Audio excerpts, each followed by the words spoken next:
বিন্দুমাত্র সন্দেহ থাকে, আমজাদ হোসেন সরকার ভোজের কর্তৃত্ব নিয়ে আজকের এই বিজয়ের দিনে সেটাই তার প্রমাণ করে।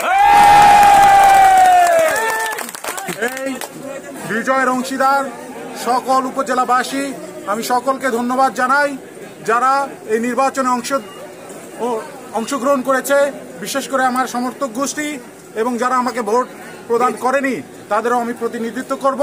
ইনশাআল্লাহ সকলের সঙ্গে আমি সম্মিলিতভাবে শহীদপুরের স্বার্থে সকলকে সঙ্গে নিয়ে আমি শহীদপুরকে প্রতিনিধিত্ব করব। প্রশাসনের সকল স্তরের মানুষ যারা আমাদেরকে এই নির্বাচন পরিচালনায় সহযোগিতা করে থেকেছে, রিটার্নিং অফিসার থেকে শুরু করে প্রিসাইডিং অফিসার, পুলিং এজেন্ট এবং আমার প্রিয় এজেন্টরা, সকলকে আমি ধন্যবাদ জানাই।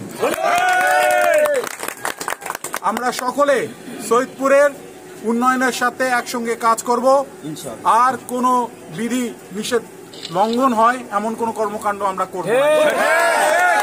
আপনাদের সকলের মঙ্গল কামনা করি।